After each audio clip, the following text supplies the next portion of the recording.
Hello, group. Rachel, Tiffany, Suzanne, John, Steph.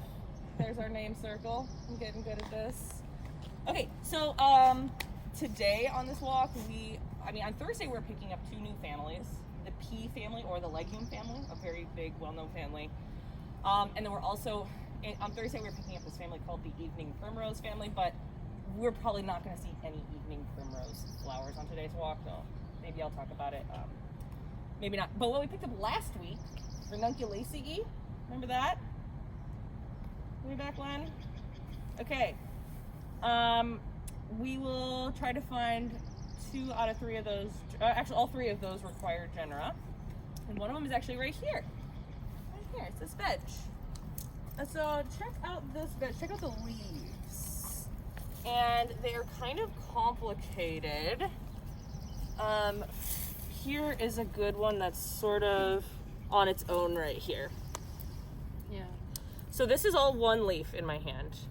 It first splits into 3, and then each one of those, actually primary leaflets, splits into 3 secondary leaflets. So there's 9 total smaller leaflets.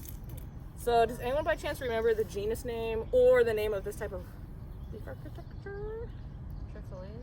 It's close. Oh, It's another step beyond trifoliolate, because trifoliate is just exactly 3 leaflets.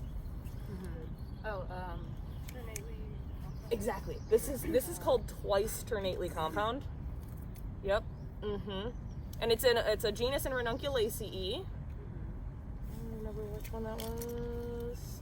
If it had the flowers, you'd be like, oh, of course. Okay, so our 3 options were. What were the 3 genera in Ranunculaceae? Narcissus? Nope, No. that's Emeraldaceae. Ranunculus? Ranunculus. The buttercup, yep. Is that Larkspur? No. Oh. Larkspur is one of them. That's the common name for Delphinium. Delphinium. Yes. So this is not Delphinium. This is not Ranunculus. This is the other one. Aquilegia? Yes. Oh. Nice. Yes, this is the common name Columbine. So we will keep our eyes on this throughout the season. But yeah, hopefully by the end, hopefully before your exam, your 3rd exam, this thing will be flowering. All right. Let's go walk over to that native plant first. Weird thing, isn't it? Yes. You're basically not even really going to be able to see it in this picture, I'm guessing. I'm just going to tell you, actually, maybe you can remember, who's got milky latex that we've talked about? Euphorbia. This is a weird euphorbia. Yes. You really actually can't, gosh, they're very underdeveloped little pseudo flowers. Anybody remember the name of those little pseudo flowers of Euphorbia? They're crazy. They've got these like bracts with bract appendages. Starts with a C.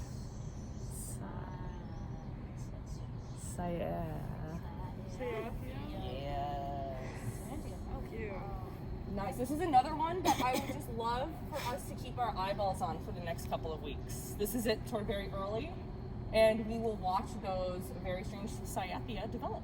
What are these red petal-like things? The red petal-like things are the nectaries, and so they call them glands, like nectary glands.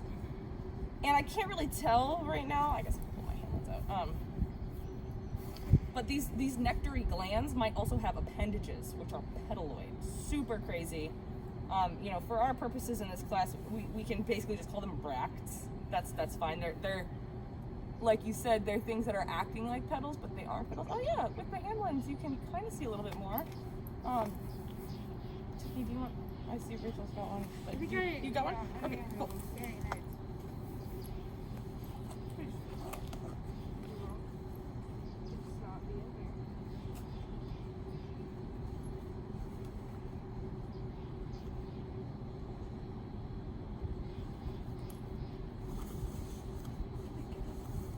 not in here.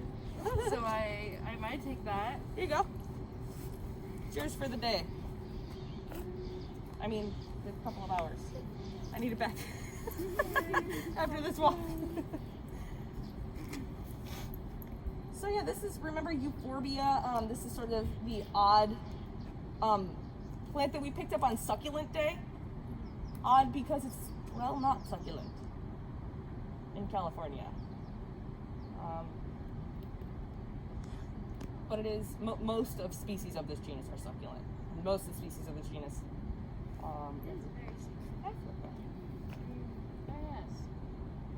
So deep inside of those nectary glands, I was barely able to see this. But if you move them all apart from each other, you actually can see those developing male flowers. And I was kind of able to see 3 styles.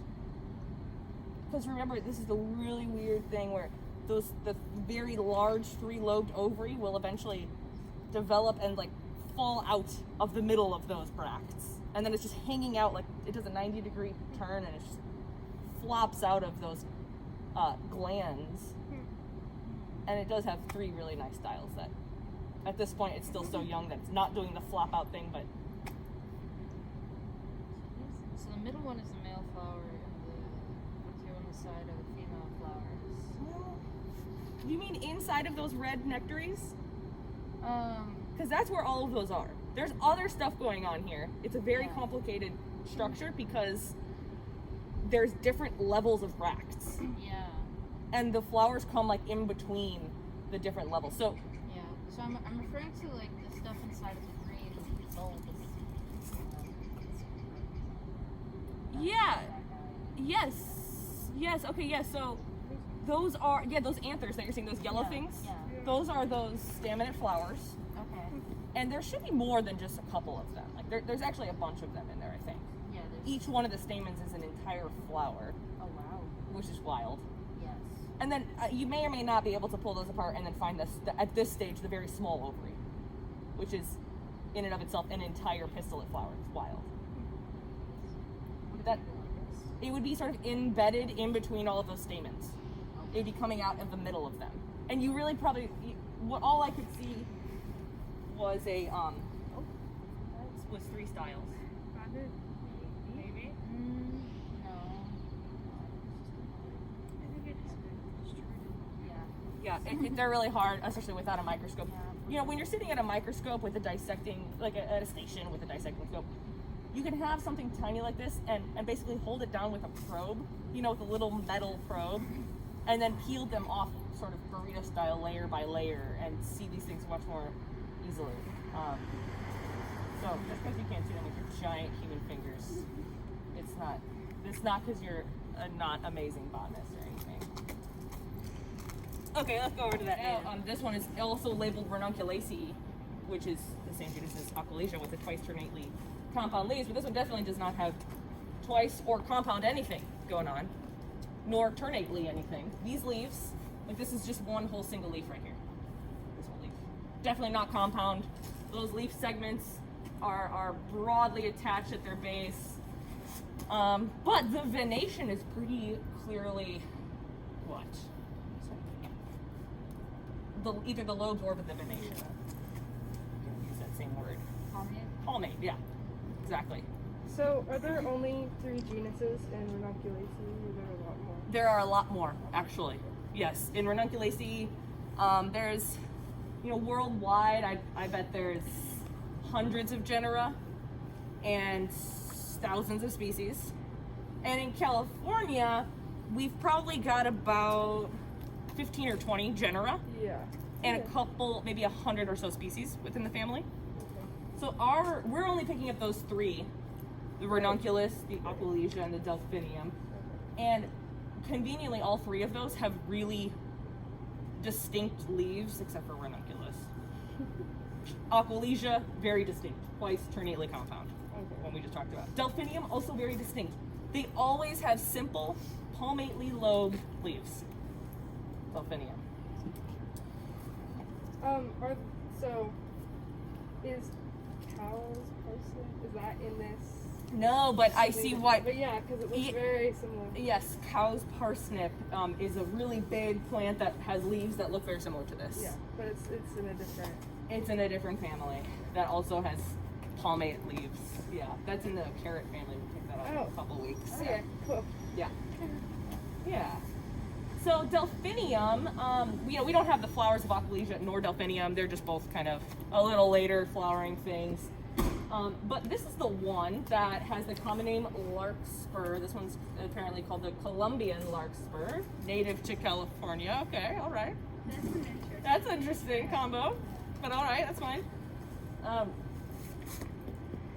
This is the genus. Do you remember these flowers? This is totally wildflowers.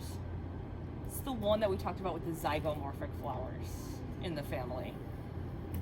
And they have a thing similar to viola. What is that thing that's similar? The spur. Yeah, the backside of the larkspur flowers has a spur. And we're not going to see one on this walk today, so I just want to talk about it.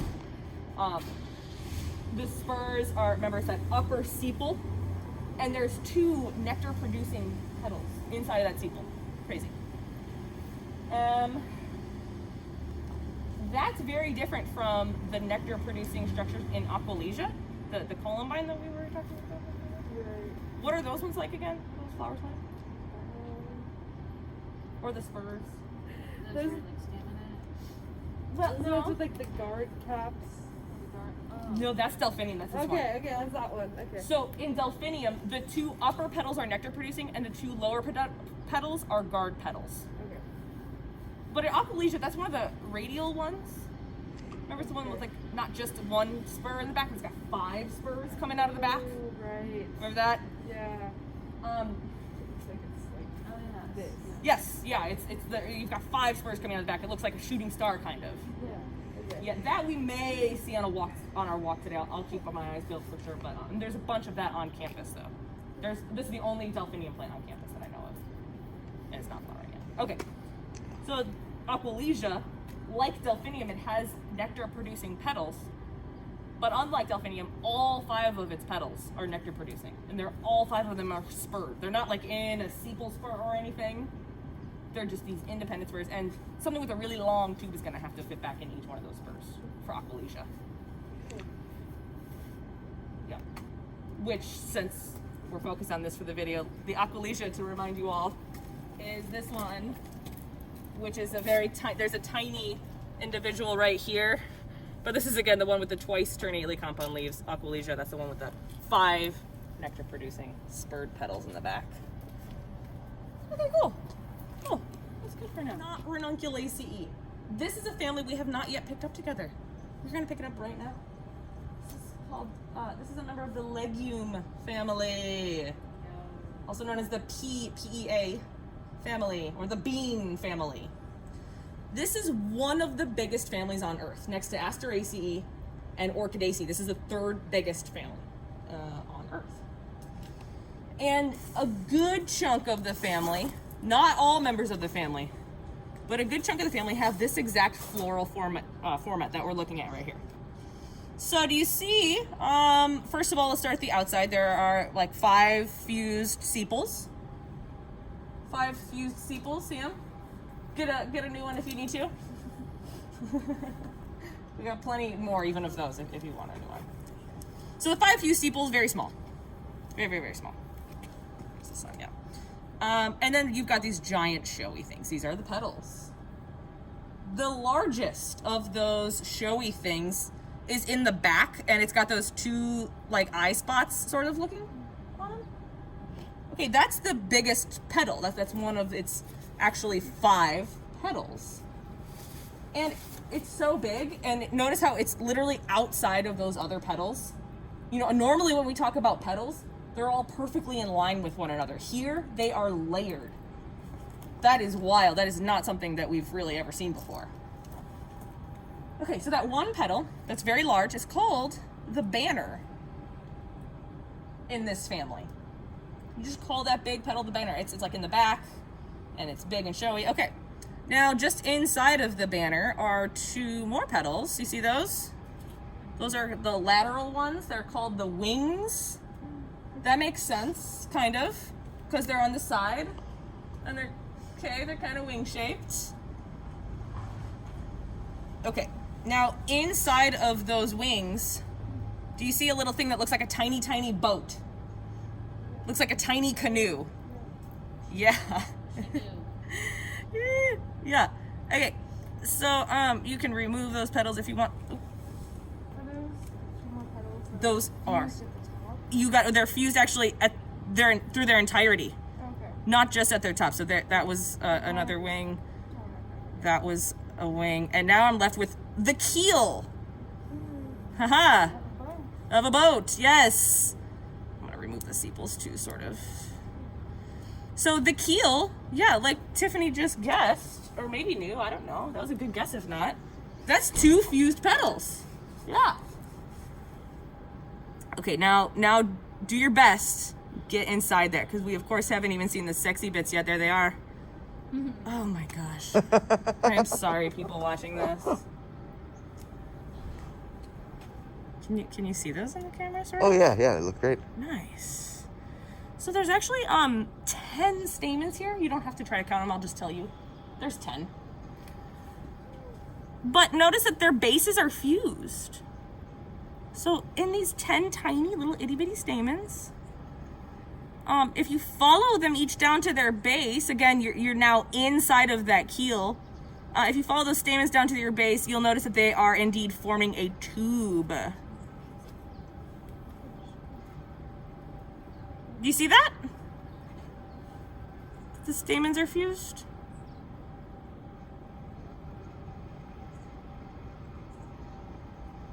Kinda? You still trying to get it out of the keel? Yeah, that part's hard.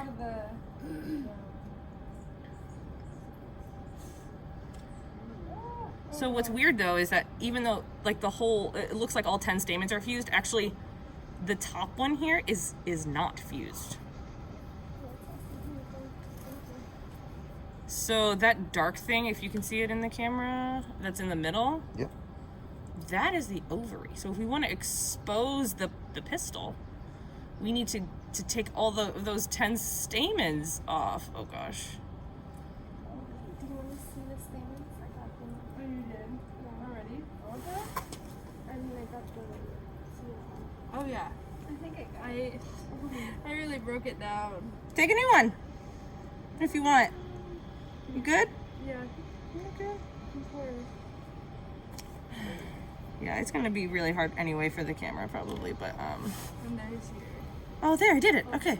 I just removed the pistil from those 10 stamens.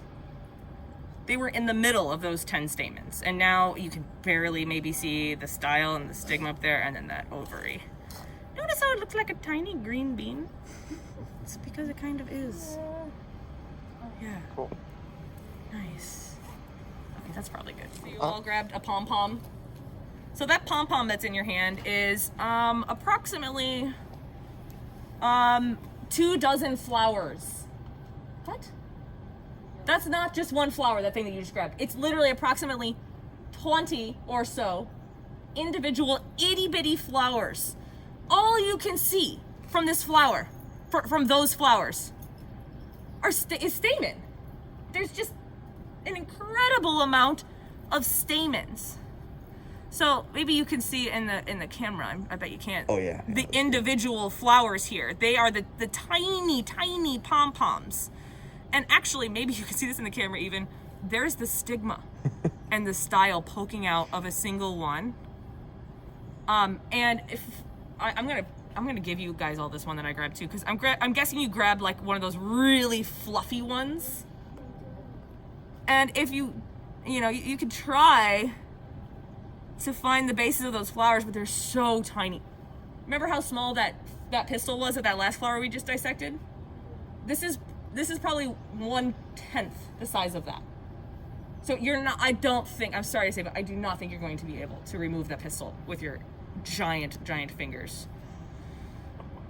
But in this one that I grabbed, I'm gonna walk this around to you guys. You can actually see the styles. Can I show you this real quick? You see the styles there?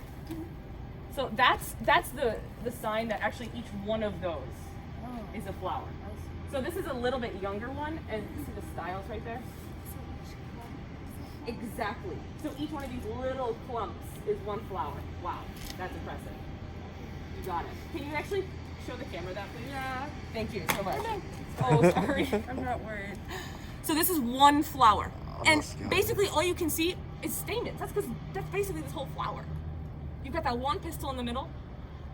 And unlike that Focus too Papilionoideae. well. Let's see here. There we go. That's got it. Nice. That's a beaut. Thank you. Nice. Thank you, Tiffany. So unlike that Papilionoid flower, that purple one we just dissected, Harden Burgia, I just remembered the name of it. Harden Burgia, it doesn't matter. That one had 10 fused stamens. This one has many unfused stamens. What? And this one doesn't have any showy petals. Are these tiny things at the bottom sepals or petals? I cannot tell you because I don't know. Because they are undifferentiated. So sepals? Possibly, but a lot of times they either, honestly, in this genus, it's a pretty big genus. Sometimes they have 0 sepals, sometimes they have 0 petals, but they're almost always gonna have a drab perianth. And so really that part of the floral formula is just kind of not as important as the many unfused showy stamens. Those are defining not only these flowers, but the entire inflorescence. It's just all you can see are many showy stamens in the entire inflorescence. So, since each one of those little clusters was an individual flower, and like I said, there's maybe 20 or so in your hand here, what type of inflorescence is this?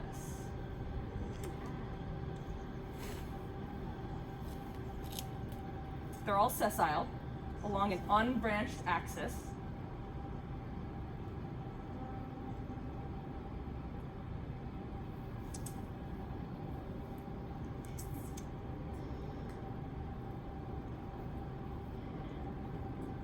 It's kind of like a head, and actually other members of Acacia have just a head. But a head would be all those flowers coming from one point. But here, since it's an elongate axis, and they're sessile, it's a spike, yeah. It's a spike. It's a tiny little itty bitty spike.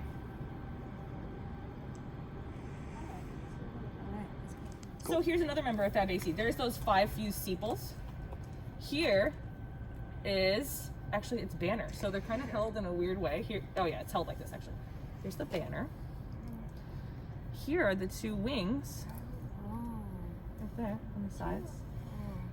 And then here's the keel. The keel is like mostly fused. And if we want to see what's going on inside.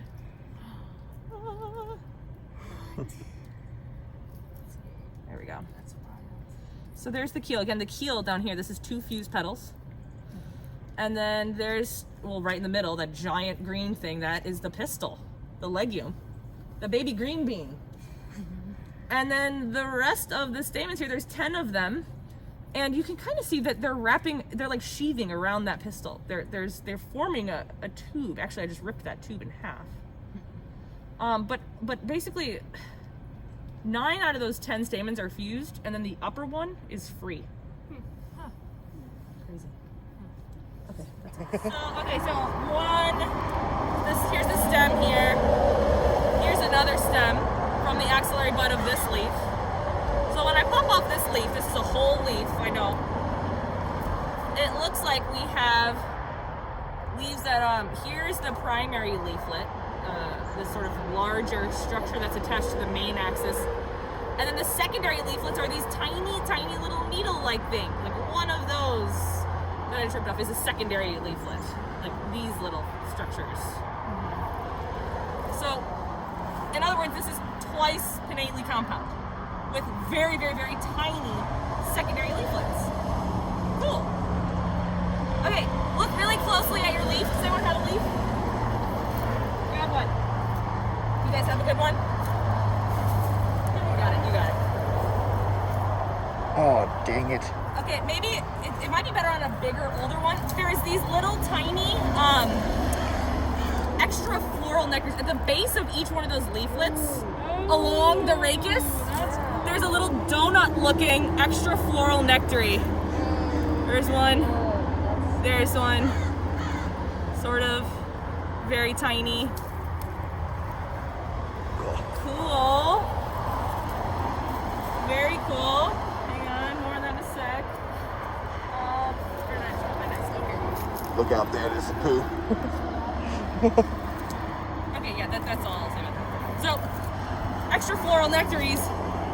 Where else have we seen that?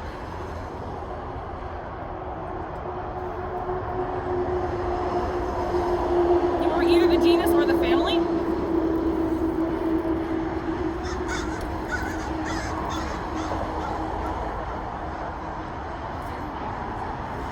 was in lab. I can see the picture in my head, but I can't. I'm thinking of something else, like another species that has like a symbiotic relationship with ants. Yes. You're at 303. Yes. Yes. Is it the same thing? Well, yes. So the genus that we picked up in lab was Prunus. Prunus. Prunus has extra floral nectaries, but those ones are just at the base of the leaf. So remember Prunus, this is in Rosaceae, this is the cherry. And at the very base of like the petiole, there was just like a pair of them. But here, there's a whole lot more of them.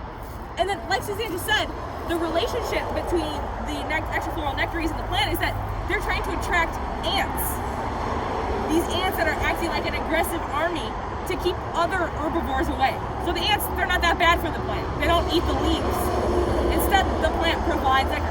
That's what's going on here too, in Acacia. But Acacia, like you might have learned in another class, Acacia takes it to another level. Not this one. This one's cool and all. It's got the extra floral nectaries.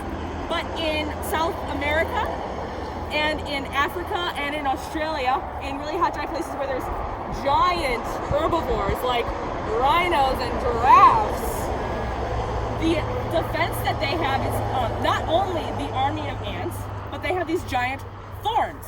Yes. So some acacias have thorns. The thorns of acacia, when present, are modified to be ant homes. They're the homes for ant babies. So they encourage the ants to never ever leave the tree. You can have your babies here. We'll provide you all the food that you need. All you need to do is fight rhinos. Good deal. Good deal. All right. So, yeah.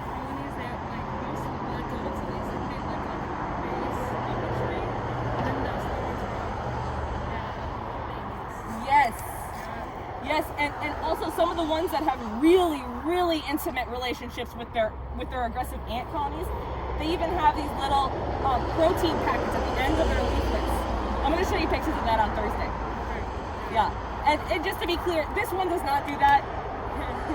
This is a really, really hot area of ecological research, though, actually evolutionary ecology, because it turns out there's a lot of species of acacia that do this. There's a lot of species of ants that do this too. And sometimes a very specific species of ants will only be protective against like one specific species of acacia. Other times they're more generalist, and it's a really hot area of study.